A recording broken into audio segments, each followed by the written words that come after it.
Allah Ta'ala nak gambarkan ini sifat manusia, menggambarkan manusia ni bila ikut jalan iblis, jalan syaitan, maka dia akan jadi macam tu. Dia akan berbantah perintah Allah Ta'ala, dia akan menyombong diri, kemudian dia bangga pula dengan atas apa yang mereka dah buat menentang perintah Allah Ta'ala. Maka Allah Ta'ala menyatakan mereka ini wa kana minal kafirin, mereka di kalangan orang-orang yang kafir, orang yang kufur kepada Allah, orang yang terkeluar daripada taat perintah Allah, orang yang enggan mendengar perintah Allah Subhanahu wa Ta'ala. Maka dalam ayat yang 35 ni, wala taqraba hadhihi syajarah, Allah Ta'ala bagi tahu kepada Nabi Adam, dan sesekali kamu jangan menghampiri pokok ni. Dalam tafsir ada yang dijelaskan pokok tu pokok apa. Ada yang ulama tidak menjelaskan pokok tu pokok apa. Ada yang menyatakan tidak perlulah menyatakan pokok tu pokok apa, sebab tidak ada kepentingan. Yang paling penting perintah Allah Ta'ala tu apa, iaitu ada kawasan larangan, iaitu jangan hampir pokok tersebut. Ni fatakuna minaz zalimin, maka akan menjadilah kamu dari golongan yang zalim. Kalau kamu hampir juga, kamu jadi orang yang menganiaya diri kamu sendiri. Menganiaya diri kamu sendiri maksudnya apa? Kamu yang akan rugi kalau kamu bantah perintah Allah Subhanahu wa Ta'ala. Inilah maksud kepada manusia yang mana lawan perintah Allah Ta'ala. Maknanya mereka ini akan menjadi orang yang rugi di sisi Allah, iaitu mereka yang menganiaya diri mereka sendiri, sedang menzalimi diri mereka. Mereka tidak ikut perintah Allah, mereka bantah perintah Allah Ta'ala. Mereka ini bukanlah menjadi orang yang terhormat di sisi Allah, bahkan mereka sedang menganiaya diri mereka sendiri, sebagaimana Allah Ta'ala telah menyatakan kepada Adam supaya jangan menghampiri pokok itu, kerana kalau menghampirinya akan menjadilah kamu dari golongan orang-orang yang zalim. Fa'azallahuma asyaitanu anha fa'akhrajahuma mimma kana fih wa qulna ihbitu ba'dukum li ba'din adu walakum fil ardi mustaqarrun wa mata'un ila hin. Setelah itu maka syaitan menggelincirkan mereka berdua dari syurga itu dan menyebabkan mereka dikeluarkan dari nikmat yang mereka telah berada di dalamnya. Dan kami berfirman, turunlah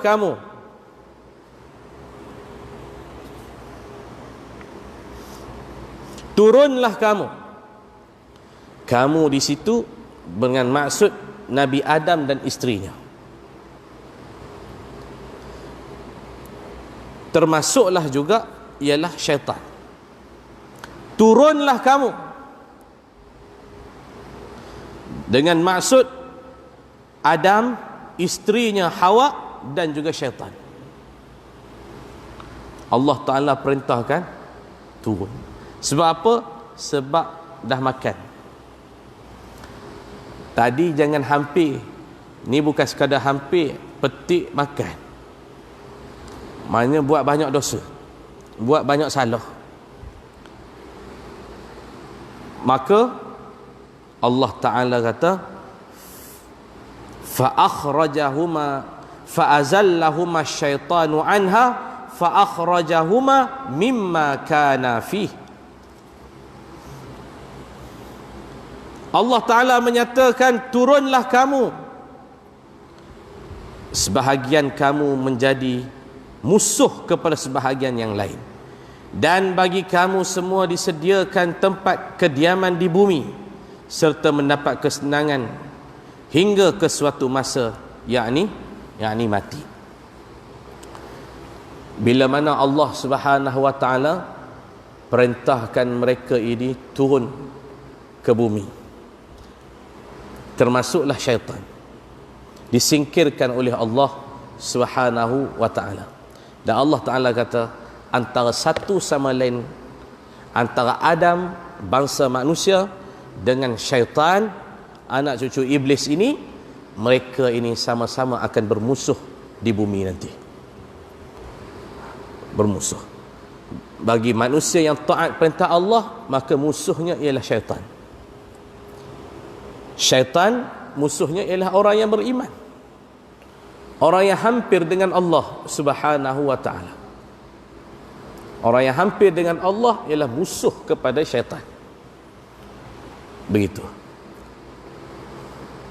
Sebab itu Allah Ta'ala kata, wa qulna ihbitu ba'dukum li ba'din adu.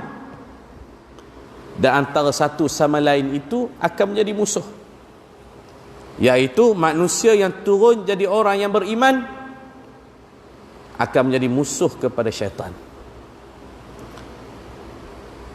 Syaitan akan memburu hamba-hamba Allah untuk disesatkan di atas muka bumi.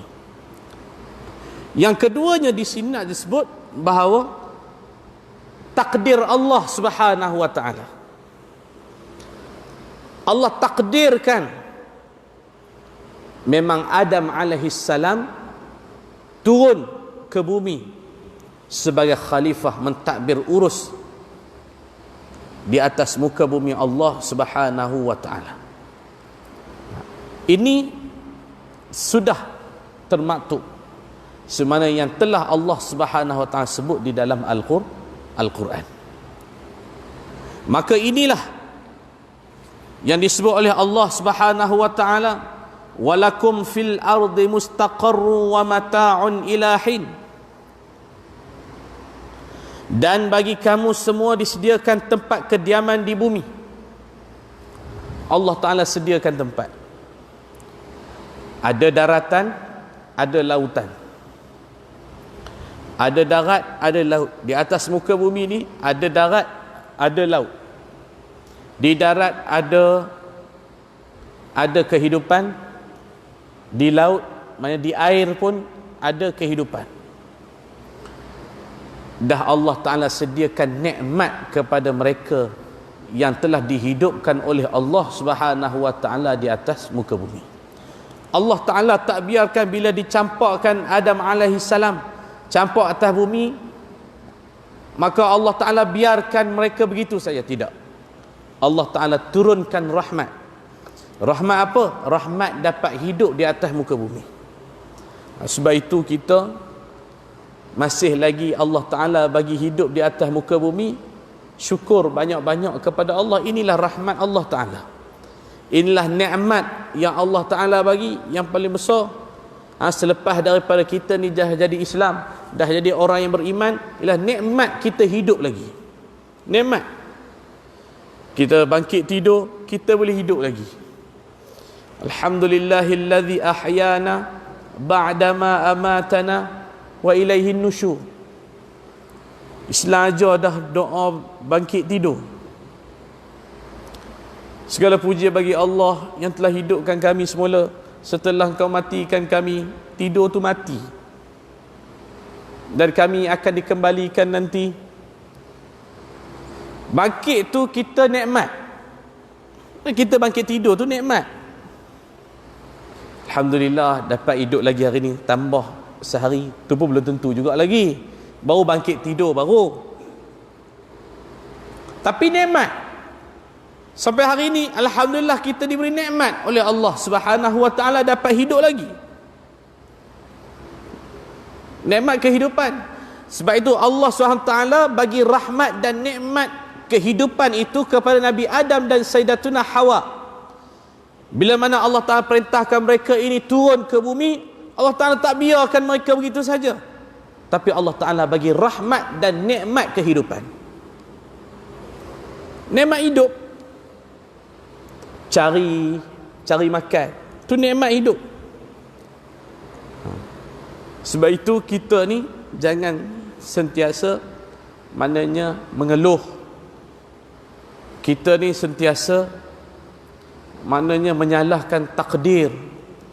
Kenapalah macam tu, kenapalah aku Tuhan jadi macam ni, jadi gini, jadi gitu, kita dah nyalahkan Allah Ta'ala pula. Sedangkan kita duk hirup udara ni adalah satu rahmat, adalah satu nikmat daripada Allah Subhanahu wa Ta'ala. Sebab itulah kita marah orang yang buat maksiat. Orang buat maksiat tu orang hidup. Orang mati tu orang maksiat. Orang hidup yang buat maksiatnya. Dia sedang hidup tu, dia sedang buat maksiat. Bayangkan, dia guna udara, dia guna nafas yang Tuhan bagi kerana nak buat maksiat kepada Allah Ta'ala. Dia guna nikmat hak Tuhan bagi kat dia. Dia guna rahmat yang Allah Ta'ala yang bagi dekat dia.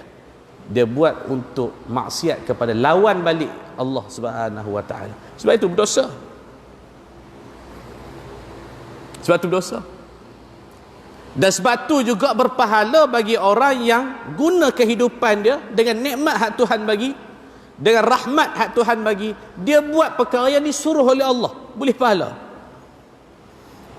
Sebab itu kita baca orang hak datang masjid setapak.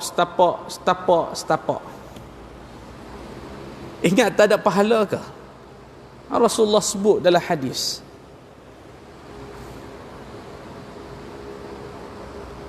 Allah Ta'ala sebut dalam Al-Quran, bekas-bekas ataupun kesan-kesan salih, kebaikan yang mereka buat itu dikira dan ditimbang oleh Allah Subhanahu wa Ta'ala. Macam tu. Termasuklah perkara buruk, Allah Ta'ala hitung. Sebab itu Allah Ta'ala jadikan, Allah Ta'ala takdirkan Nabi Adam alaihissalam dan Sayyidatuna Hawa turun ke bumi dan diberi rahmat oleh Allah Ta'ala, diberi nikmat kehidupan oleh Allah Subhanahu wa Ta'ala. Allah Ta'ala tak biar gitu. Jadi ini nak menunjukkan kebesaran Allah Subhanahu wa Ta'ala. Dan pada masa yang sama Allah Ta'ala turunkan syaitan.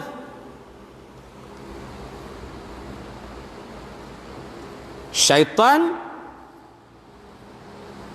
kerjanya ialah untuk nak menyesatkan manusia. Kerjanya ialah tidak lain hanyalah semata-mata untuk memesongkan hati manusia daripada mengabdikan diri kepada Allah Subhanahu wa Ta'ala, serta mendapat kesenangan hingga ke suatu masa nanti.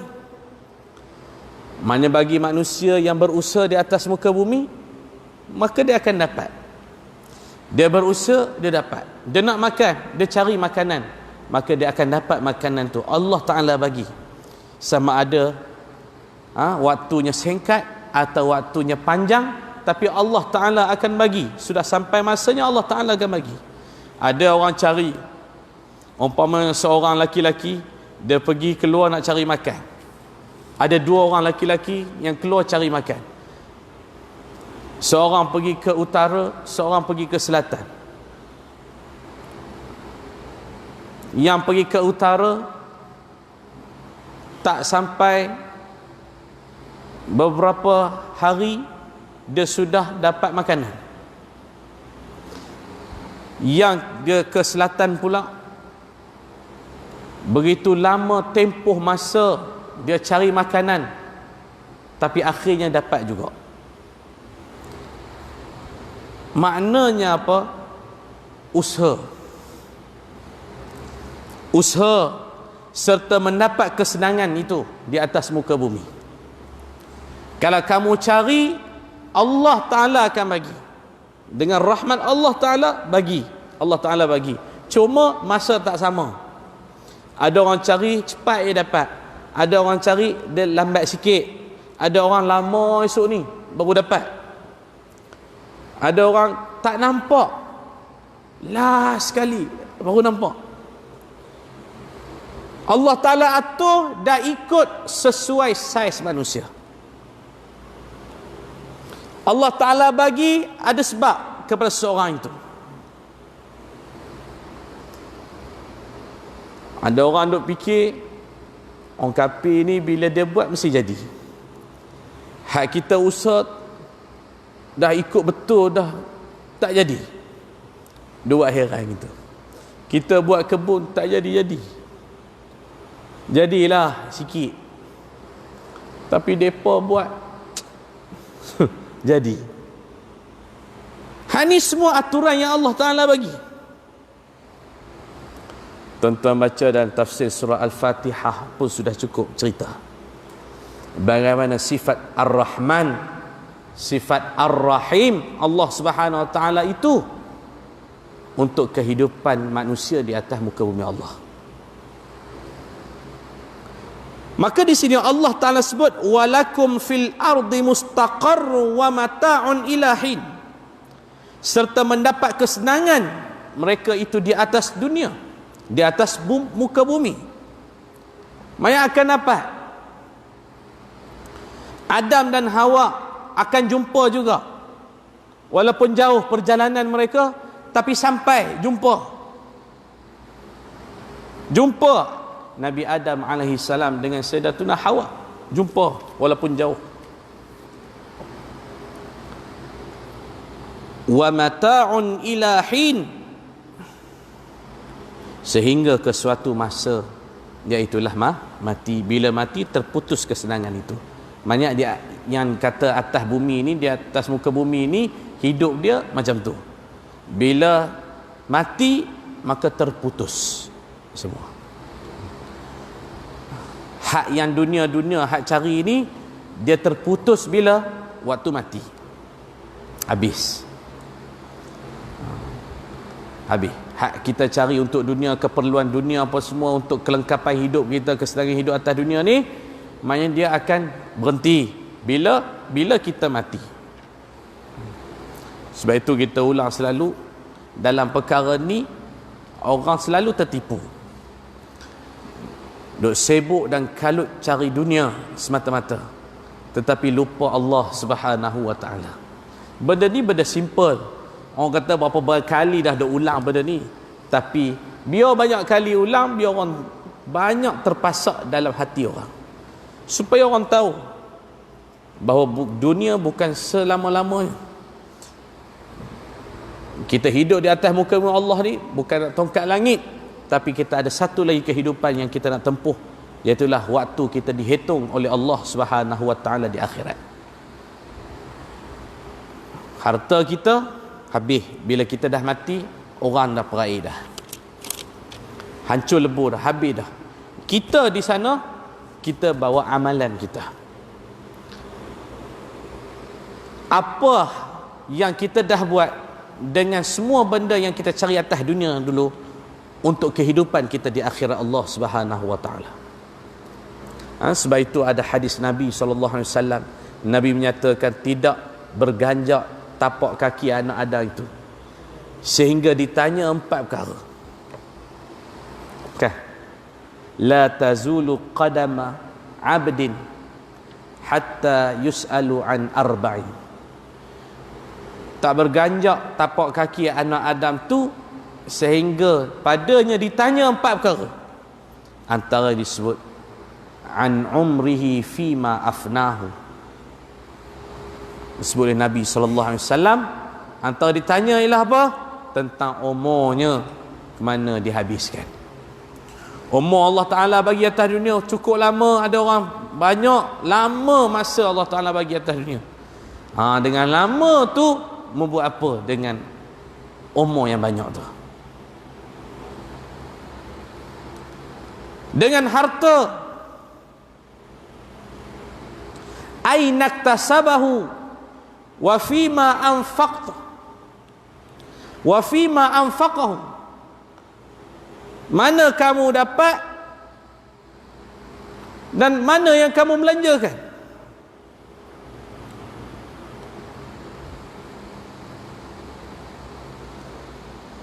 Ditanya tentang amalan kamu, apa yang kamu dah buat. Maknanya atas dunia ada juga habuan di akhirat bagi mereka yang mengetahui. Mengetahui maksudnya apa? Yang beriman. Dia cari dunia, cari. Kerana apa? Kerana nak hidup senang di akhirat Allah Subhanahu Wa Ta'ala. duk sibuk mencari kekayaan di dunia, ada orang lupa untuk nak kayakan dirinya di hadapan Allah di hari akhirat besok.